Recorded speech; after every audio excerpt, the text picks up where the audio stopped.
I think there's a lot of consideration that goes into what palette you pick. It can vary depending on if you're a landscape painter, how many tubes of paint you're wanting to carry, how much color mixing experience you've got, how important color is and chroma is for you to capture.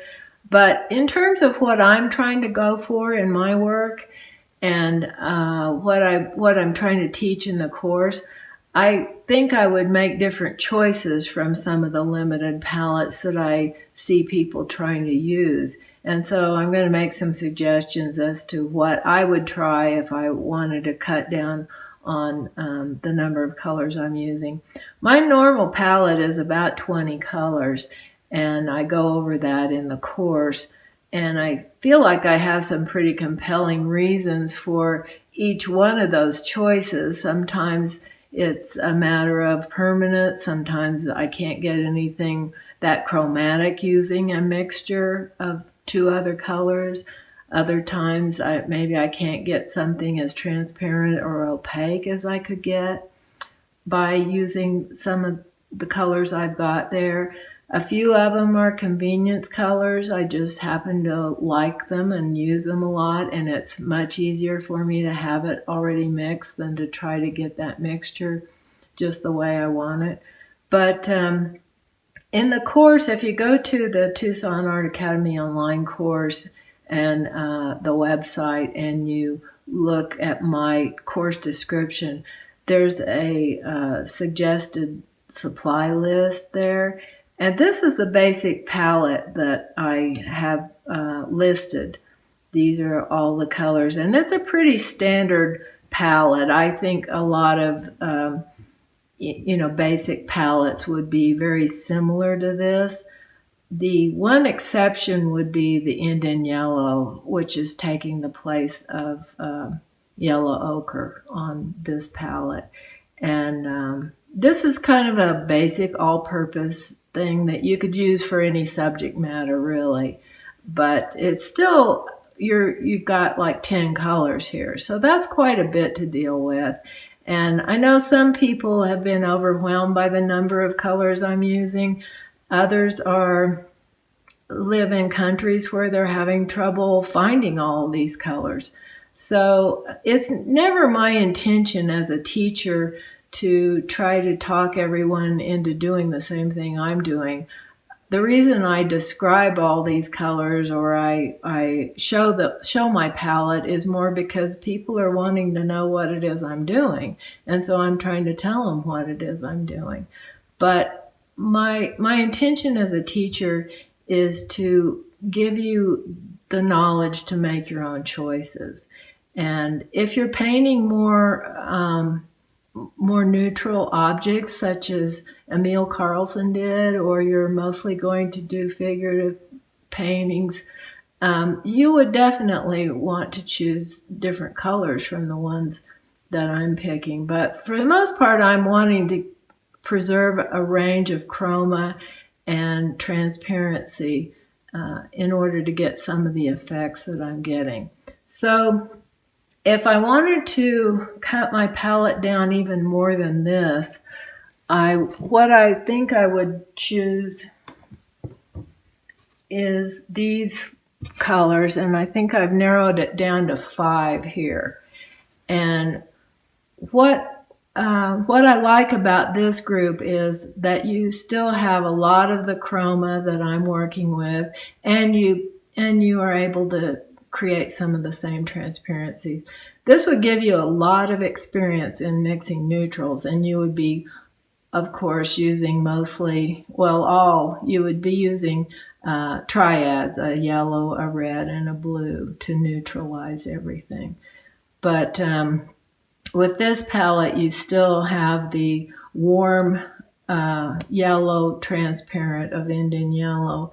So you have a transparent yellow, red, blue, and then if you added white to the ultramarine to create more of a mid-tone, you'd have the opaque blue, opaque red, and opaque yellow.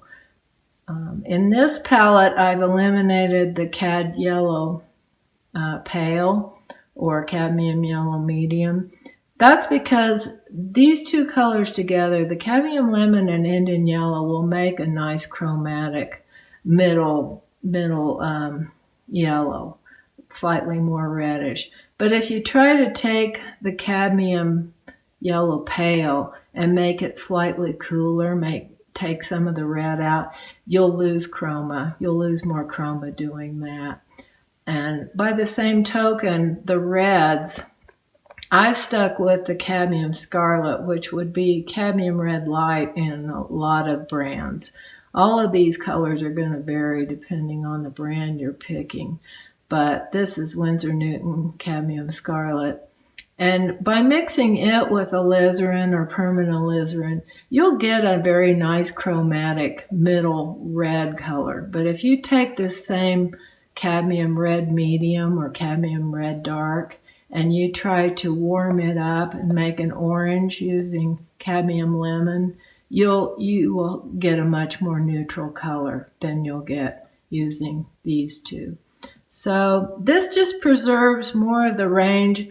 And just from my experience working with color, I think this would give me the best possibilities to still be creating some of the effects of light and color that I'm able to get using a bigger palette. It won't be quite as chromatic, and it might not be quite as, some of the choices won't be quite as transparent, but it'll come close. It's just a matter of degrees. So, and you will get a lot more experience, as I said, mixing experience.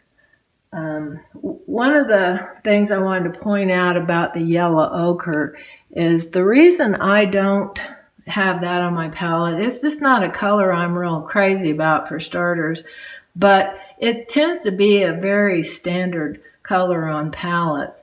But here we have a fairly dark version of yellow ochre. This is a color that's going to vary a lot depending on the brand you buy. But this one I've also thinned it down with a lot of medium. It's a pretty opaque color. And then here I mixed it with white. And I did that just to show you that by using this mixture here, I've mixed cadmium lemon, cadmium scarlet, and ultramarine. So I've got it's basically orange and then neutralized with some blue. And I've created a color very, very similar. And actually, I think it's a little bit prettier than the yellow ochre from the tube. And then here it's, I've thinned it down and added it with white. So you can see that it behaves very, very much the same. And if I'm going to cut my palette down, very much, I'm not going to pick a color probably that's something I can mix with other things. None of these pigments that are out here could be mixed using any other tubes of paint, but you could definitely recreate the yellow ochre. Also, this palette of just 5 colors doesn't have any neutral dark colors, but again, you can create a neutral dark using these 3 transparent colors here, the Indian yellow, the alizarin, and the ultramarine. And I've got mixtures of these up here, but I wanted to just point out that when you do these mixtures, say you're going to use those for an accent underneath an object, and maybe that object is sitting on a white cloth. If you don't get the mixture just right, like here I have a little bit more red, and we've got some sort of reddish purple notes that are creeping out there, and over here the blue. And it's very easy to end up with chroma in a place like at the bottom of an object, which is exactly where I don't usually want people's attention going.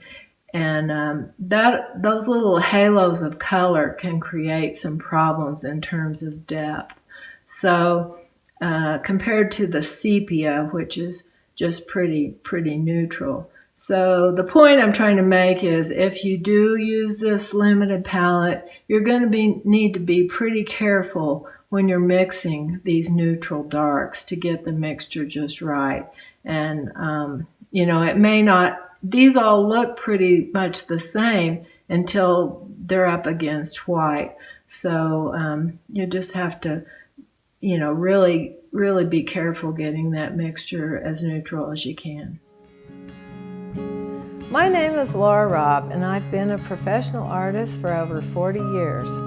I first began taking art classes in Tulsa, Oklahoma while still in high school, and later moved to New York City to study art. My work has been featured a number of times over the years in publications such as Art of the West, The Artist Magazine, and Southwest Art, to name a few. For nearly 40 years, I have continuously been exhibiting my paintings in galleries, museums, and national shows. My teaching career spans several decades, and in this online course, I will show you the methods that experience has taught me work well to get information across to students. When conducting a workshop, I have two main goals. One is to help the students sharpen their ability to observe from an artist's point of view, something we are all continuously trying to improve on. These seeing skills are essential to every aspect of painting, from the relationships of values, color, shapes, and edges, to composition and creating a center of interest. My other goal is to show the students the ways I push the boundaries of what my materials are capable of in order to create a convincing feeling of light, form, and depth in my paintings. The demonstrations will be still life studies in oil, but most of the theories and lessons will apply to any medium or subject matter. Hope to see you in my course.